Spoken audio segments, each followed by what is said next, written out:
Hello guys, मुझे उम्मीद है कि आप सब लोग ठीक होंगे और खुश होंगे। चलो तो हम फिर स्टार्ट करते हैं फेरोमोन इम्पॉसिबल का सेकंड चैप्टर। लुओ जियाओ से कहता है, तुम मुझसे दोबारा मत मिलना। जियाओ कहता है, कौन जानता है क्या होगा। फिर सीन शिफ्ट होता है और हमें दिखाया जाता है जियाओ और उसका दोस्त दोनों बात करते हुए जा रहे हैं।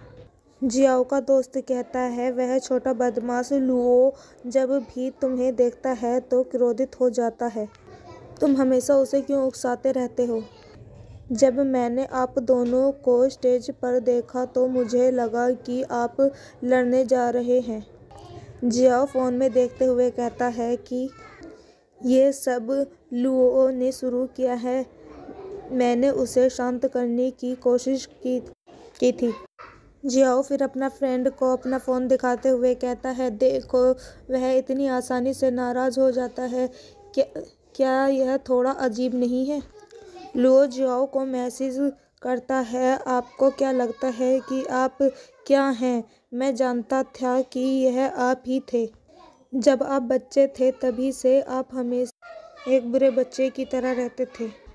जियाओ लियाओ को मैसेज करता है, क्योंकि अब हम एक स्कूल में पढ़ने जा रहे हैं और अब हम एक दूसरे से बहुत मिलेंगे तो हमें लड़ना बंद क्यों नहीं कर देना चाहिए। लियो जियाओ को मैसेज करता है, अरे मैं तुम्हें और अधिक क्यों देखना चाहता हूँ।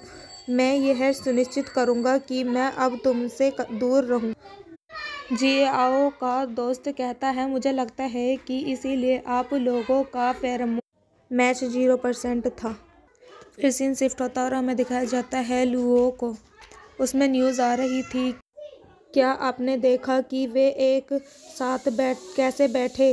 शहर के अखबार में उनकी तस्वीर देखने के बाद मैं बस उन्हें कुतरना चाहता हूँ।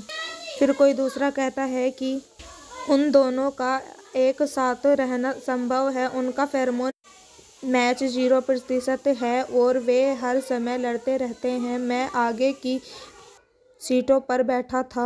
उन्हें देखकर ऐसा लग रहा था कि वे किसी भी वक्त झगड़ा करना चालू कर देंगे। फिर कोई कहता है कि मुझे सही पता है, इसके बारे में भूल जाओ। वे एक दूसरे के अलावा किसी को भी डेट करेंगे।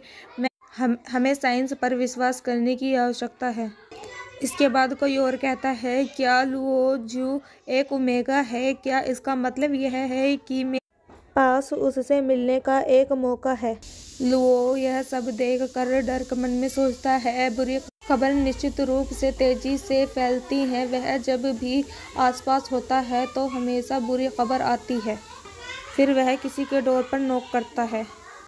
रूम को ओपन करते हुए वह कहता है, हे टीचर, मैं अपनी ट्रेनिंग यूनिफॉर्म लेने आया हूँ। उसकी टीचर कहती है, हमारे पास कोई तैयार यूनिफॉर्म नहीं है।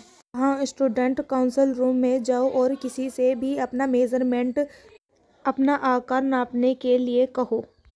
जब आप मुझे माप दे देंगे मैं आपके लिए यूनिफॉर्म बनवा दूंगी। लियो थैंक्स बोलकर वहाँ से चला जाता है। फिर सीन शिफ्ट होता है और हमें दिखाया जाता है लुओ को, जो स्टूडेंट काउंसिल रूम के बाहर खड़ा था। वह नॉक कर अंदर जाता है। वहाँ बैठे स्टूडेंट कहते हैं, तुम एक ओमेगा हो? वहाँ पर खड़े सभी स्टूडेंट। जियाओ का दोस्त लुओ को वहाँ देखकर चौंक जाता है और कहता है, हम आपकी कैसे मदद कर सकते हैं? टीचर मुझसे कहा कि मैं अपनी ट्रेनिंग यूनिफॉर्म का माप लेने के लिए यहाँ आऊँ। तो माप लेने में मेरी मदद कौन करेगा? प्रश्न टाइम। हम क्या जानते हैं? लुओ जियू और जियाओ यान तब से लड़ रहे हैं जब से वे बच्चे थे और उनके पास एक दूसरे से बात करने की कोई तरीका नहीं था। उन्हें यह भी नहीं पता था कि दूसरे किस हाई स्कूल में गए हैं। सेकंड क्वेश्चन, जियाओ यान को कैसे यकीन था कि जिस व्यक्ति ने उसे वीचैट पर जोड़ा था वह लुओ जियू था? उत्तर, किसी शिक्षक ने बताया होगा। बी, मुझे यकीन जियाओ यान को वास्तव में यह पता था। सी, कहानियों में सुराग से। डी, इस दुनिया में अनंत संभावनाओं के बीच शायद उनका होना ही लिखा था। ई अन्य कारण। कमेंट में बताना इसका सही उत्तर कौन सा है।